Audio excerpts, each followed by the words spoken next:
Welcome to Valley Viewpoint. My name is Daniel Biggs, and tonight we have a very special guest that just happens to be in town for a short while, so we thought we'd take the advantage of his being here and give him an interview. His name is Jere Franklin, and he's considered to be the grandfather of the country living movement. And anyways, Jere Franklin, welcome. Thank you. It's nice to be here, Dan. Right on. Jere, you graciously gave me some of your books, and I began reading those. And one of the main books of yours is You Can Survive. Yes. And what I love about your book is you start out with, though you're an authority of country living, and you're basically living off the land and you're self-sustained up in northern Canada. Yes. Your emphasis is making sure that your character is right with God and that we are developing a relationship with Jesus as the most important thing. That's right. That's right, Dan. I really love that, and I love the way the book is written, and I love the fact that you are really emphasizing brotherly love and the fact that we should be forgiving of each other and accepting of each other, and I've been very blessed by your book, You Can Survive. Being right with God and right with each other is a very important part of the preparation. The spiritual emphasis, giving our hearts to God before we go forward with putting our hands to work, is a very important part of our preparation for what's ahead of us. Can you describe, just briefly, before we get into some questions here, about where you're living right now and about how you're sustaining yourself and how you got there? In 1975, we purchased some property up in northern British Columbia. Very providential story behind all of that, and we were able to buy 467 acres way back then, probably before a lot of you were born or some. But anyway, we moved up there, and we bought 467 acres, bordering a river for over a mile, with woodland and water on it. These concepts were already well developed by 1975. And we paid a providential price of $30,000. Wow. But that was a lot of money back then. It probably worth 10 times more now. And my wife and I moved up there. We landed there with $100, and she was a lab tech, and so she got a job in the hospital right away, working part-time in the med tech in the laboratory. And I had too much training behind me, so I took myself out of the market. So I got a job as a carpenter's helper with a contractor there in Chetwynd. And so the Lord provided us as soon as we landed there. The property was off the grid. It was off of the electricity by 6 miles. And we lived in a one-room cabin. I added a room onto it by sawing my own lumber with an Alaska mill and 2x6s, and added this room on and filled the walls with sawdust that first year of the winter coming on. And turns out it was cold winter. We're 700 miles north of the border, right near Dawson Creek, within an hour of Dawson Creek, which is mile 0 of the Alaska Highway. And so we had times of 30 and minus 40 below. And so we had to have wood, and we had to have water. We found a spring. We developed it during that first summer. And we put in a garden even before we started fixing up the house.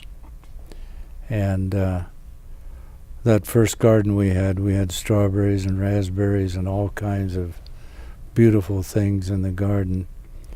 And in the fall we got it harvested, but now here I have 20 bags of potatoes and no root cellar built, and it was getting near the 1st of October.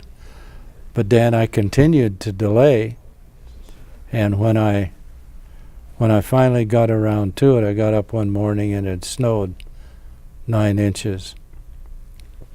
So I prayed the Lord would give us a little more time. He sent a Chinook, which is a warm south wind, made mud everywhere, and so I got to build the root cellar in the mud. So the things we should do at the most opportune time, we have to do under most discouraging times. And that lesson was brought home to us in that first year. Now, you've been traveling quite a bit. Excuse me. How many churches have you been to with your presentation? We started out in our seminars and in our family camps that we have at our place in around 2002, 2003. And since then, we have been in South Africa for 3 seminars.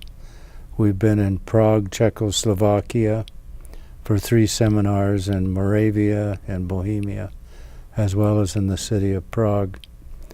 And altogether, we've been in over 130 churches now, with 6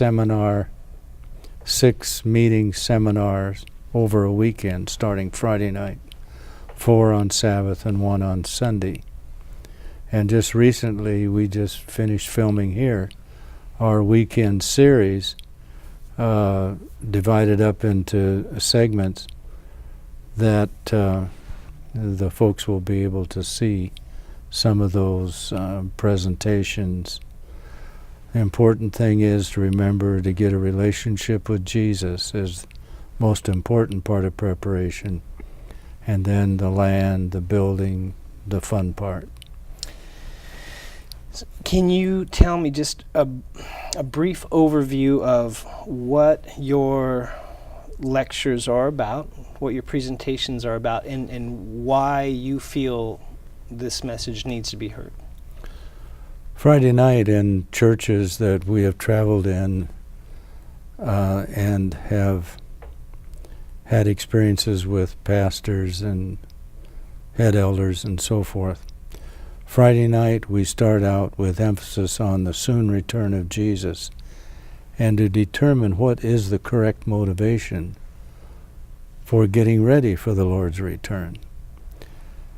Secondarily, on the 11 o'clock meeting in the church, we talk about a time of Jacob's trouble, and then we talk about restoration, how God can take our past life and He accepts us as though we had never sinned. Steps to Christ 62.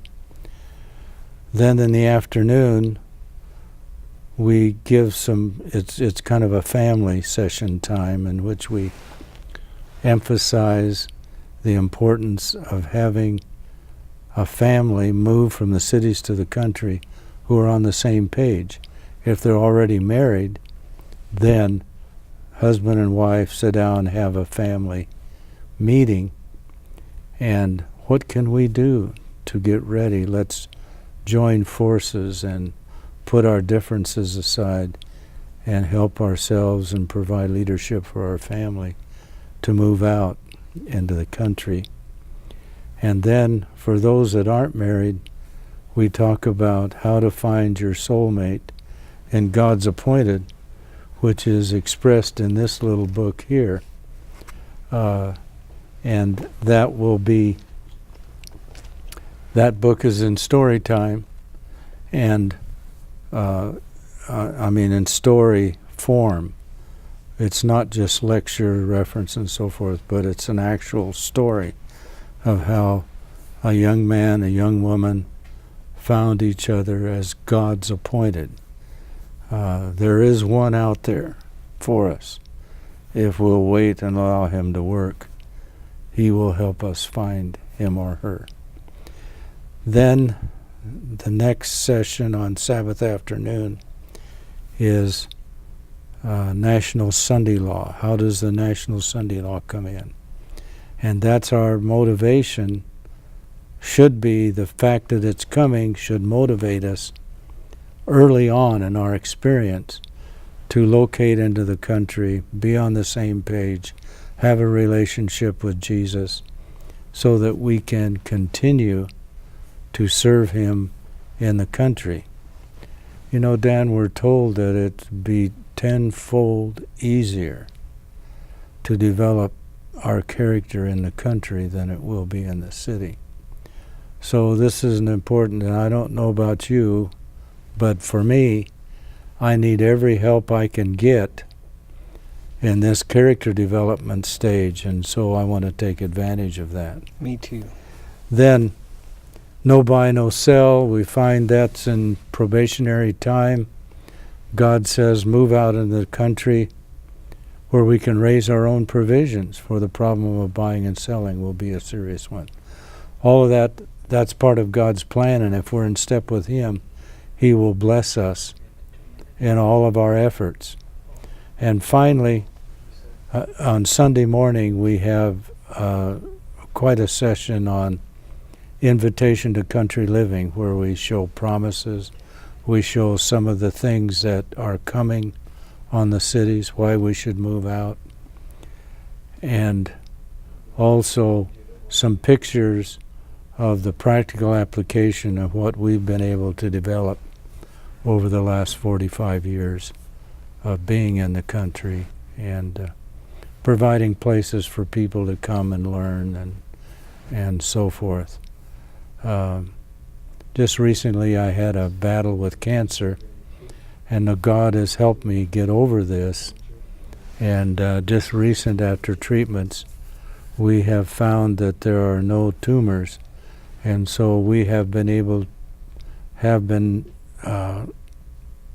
not been able to take people into our home any longer because of that recovery. But this happened in less than a year ago, and so I'm very thankful to be here, look you in the eye, and to share some of these concepts.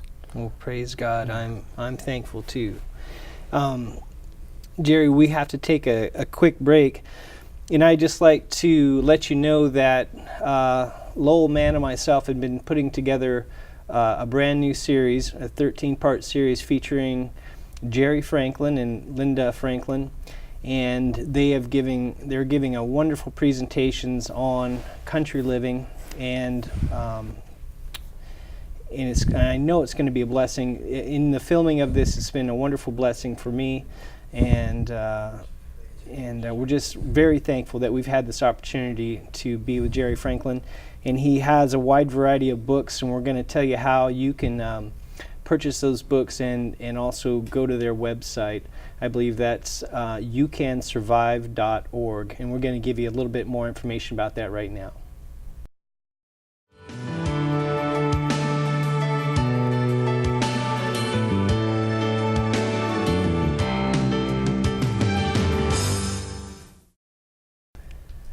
Welcome back to Valley Viewpoint. My name is Daniel Biggs. I'm the production manager at Blue Mountain Television, and we have a special guest here, Jere Franklin. We've been talking to Jere a little bit about his background and about the lectures that he's been giving. And Jere, as you give your lectures to the different churches, there are some common questions. Yes. And so I thought, when we have a list of these questions here, I'd like to go ahead and ask a few of those questions, if you don't mind. Sure. It says, if God will protect us anyway, why should we move out of the cities? Well, God has promised protection, but it's also in light of His counsel. And if we study into it to see what His counsel was, did He say anything about moving out of the cities into the country? And yes, He did, in a little book entitled Country Living. He has told us that we should move out of the cities into the country. And so in order to have his protection, we must follow his instruction. And because we love him, because our relationship is with him, we want to do what he wants us to do. Where is country? Is it a certain distance from the city? How will I know when I'm far enough out in the country? That's an interesting question. It's probably one of the most common questions that are asked during our seminar sessions at various churches, Daniel. But I ask it this way. I ask the audience, where is country? Is it 5 miles out? Is it 10 miles out? Is it 15 miles out? And I get people to bid on how many of you say 5 and 10, 50. And finally I stop the bidding and say, brothers and sisters, here's the story about where country is. If you can have wood in order to cook your food, in order to heat your house, if you have land where you can grow your own garden and support yourself in feeding your family for a year, or if you have if you have a water at a hand pump or a gravity feed off the mountainside or whatever, if you have water with no water bill, you have your own water, you're in the country. You see, Daniel, it's not how far out of the cities are you, it's what you can do there. Country living is a function, and country living is a call to revival with our experience with Jesus. We don't want to do it. We don't want to start any of this without bringing him with us. But when we do, we look for a place that has wood, land, and water and clean air, and wherever that is, and we have our functions all in place, that's country for us. Should we hoard food? Hoarding is a word I don't like particularly, but let me tell you that the true principle of survival is not hoarding but sharing. Corrie ten Boom, when she was in Ravensbrück concentration camp during the Second World War, she said she always knew when people were about to die, if they found a scrap of bread, a bread crust, or a potato peeling, and they ate it themselves, they would be dead in a day or two. But if they brought the crust back to the group, broke it up in pieces and shared it, they lasted much longer. So this principle of sharing, getting ready for the Lord's return, is a principle of helping everybody we can get to the kingdom. Some people who are coming out of the cities at the 11th hour are not going to be able to set up all the facilities that we've had the opportunity to set up. And so we want to share with them and help them get through to the kingdom. And nobody gets left behind. Older people, infirm people, physically challenged, mentally challenged, everybody we want to bring along with us, because our job is to help people get to the kingdom. What about Matthew 6:25, 31, and 34, where it says that we should not worry about provisions for tomorrow? God says also in Philippians 4:19, my God will supply all your need. But again, those instructions are in the light of working to answer our own prayer. God has told us that again and again we should move out. He has told us to move out of the cities into the country where we can raise our own provisions. And he will make that provision adequate if we follow his instructions, as he has in so many places. How is it that I've been an Adventist all my life and never understood that this out of the cities message is applicable today? You know, many times, Daniel, we have answered that question, and people come up to us and say, Jerry, I've been an Adventist all my life, and I never heard anything about this. Well, the Bible, of course, is our source, and we want to use it as much as possible. And we have a rich supply of Scripture that help us, and we discuss that in our books that we've written. The Spirit of Prophecy also says very much about what we need to do to provide for ourselves, to answer the prayer that we give to Jesus and to the Father. So when he says, I will provide for you, he's talking about two different time periods there. One is that he'll supply our needs today. And in the long range, in the prophetic time, in any other time frame you want to, we must follow his instructions, and then he will bless us as we commit ourselves to him. He will bless our efforts. And says in one place, make 20 acres as useful as 100. This is a question even myself. We don't have any money. How will we pay for the property? In Medical Ministry, page 310, it says God will help his people find such homes outside the cities. He doesn't qualify their personal experience, whether or not they have money or not, or whether they're in debt, or whether they have a job or anything. And this book here is stories, Daniel, of people who have actually encountered these problems and overcome them. We had one family give us a testimony from one of these 18 stories of how they came out of the cities. And they had all three of them, debt, no job, and no money. And they found a place where God provided for them and gave them complete and total control of this property, free, without any expense. And so those kinds of stories where God makes miraculous provision is based upon our commitment to him. And then as we go forward, he will open the way as these testimonies.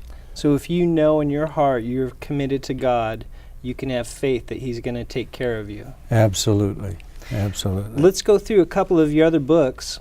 And these books are available at youcansurvive.org. Can you give me a brief rundown on this one? That particular one is pink, you notice, Dan. And it's for the ladies, stories of ladies where birds have been an inspiration to them and helped them overcome discouragement. This one is in blue, and this is one for men, as stories of men. For instance, a trapper living way back in the backwoods.